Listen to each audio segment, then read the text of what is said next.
morning kailan. Ngayong araw na to ay gagawa tayo ng daing na espada or bulong unas. Ganyan lang kailan, no? Ayan. Ito ay mga big and medium size kailan. Ito na. Meron tayong matalas na kutsilyo, sangkalan. Ayan, nahiwa-hiwa na natin kailan. Ito na yung nababad na natin kailan. Ito kailan ay sukang Ilocos kailan. Bawang, paminta, magic sarap, tapos may kwan pa to kailan. Daon ng laurel. Ibabad natin ngayon ay madaling araw kailan para tagalan natin yung babad para umabsorb yung kwan niya, yung mga rekado pagkababad para masarap pagbilad natin. Ayan lang kailan, no? Simple lang kailan ang pagdadaing. Ayan, no? Ayan. Masarap to. Dito sa amin ay 1/8. Maraming bumibili rito, mga turista, dinadala pa sa abroad, ganun. Kaya shout out po sa lahat po ng taga-abroad po na nagdadala ng mga daing. Saka shout out na rin po sa lahat po ng mga viewers natin, mga subscribers, mga followers. Start na tayo kailan paglalaplap ng daing. Okay, let's go!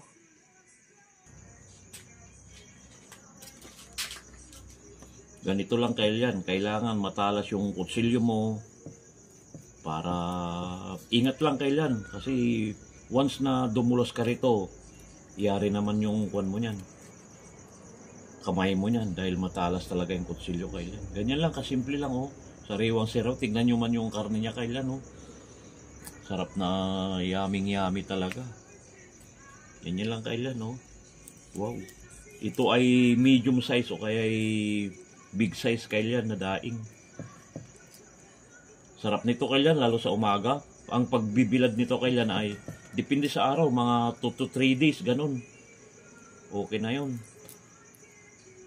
Dahil medyo magsa-summer na, medyo maganda yung magbibilad ngayon. Ganyan lang proseso natin kailan. Ganyan lang, oh. Simple lang. Kailan may ibulat-lat mong ganyan. Ganyan lang, oh. Oh. Tignan yung karne niya kailan. Tapos babad natin.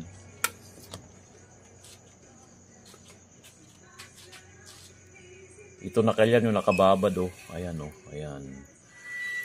Babad na to kailan. Ayan, oh. Ang sarap na ng mga ingredients yan, oh.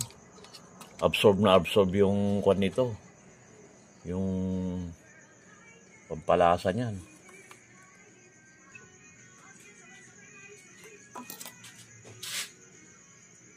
Abang-abang kayo kailan sa paglalagay natin sa screen tapos pagbibilad. Huwag na. Ganyan lang, simple lang. Oh. Kailan matalas yung kutsilyo. Tapos itong sangkalan pala natin ay shout out sa pinsan kong nagbigay na taga Manawag, Pangasinan. Shout out po lahat po ng OFW. Yan, ganyan lang kailan, oh. Tignan yung karne niya kailan, oh. Ayan, oh. Oh. Tapos babad, ganyan lang. Meron na tayong upload sa Facebook nito kailan. Abang-abang na lang kayo kailan sa pagkuhan natin. Pagbibilad, saka paglaladlad sa screen. Ayan, absorb muna yan kailan. Mga ilang oras yan ang babad niya para absorb na absorb yung kuwan niya, mga pampalasa para masarap. Abang-abang lang kailan. Ito na kailan yung kuwan, bulong unas or espada. Yan, di ko na napakita yung paglalagay kanina. Ayan, oh. Unang araw pa lang to. Ito pangalawang araw na to kailan. Ito, oh. Pangalawang araw na ito. Pwede na rin to kailan. Yan. Sarap nito kailan. Kamatis sa umaga. Saka po sinangag yun. Talo-talo na. Ayan siya.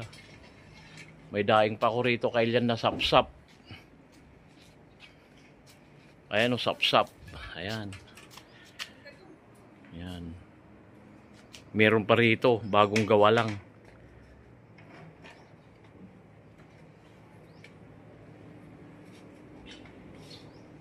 Ayan. Tindi ng araw. Time check, mag-alauna na.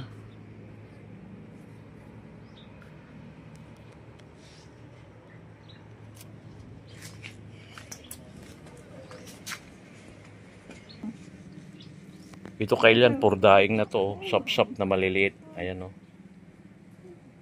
Ibibilad ko na to. Simple lang ang proseso nito kailan.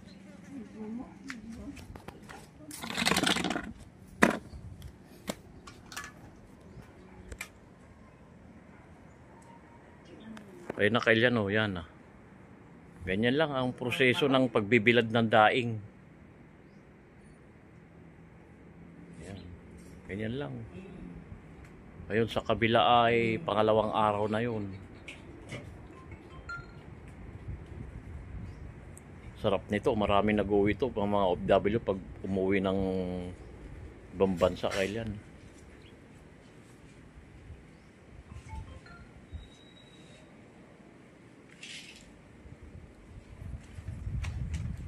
Hanggang dito na lang kailan. Salamat sa panonood. I love you.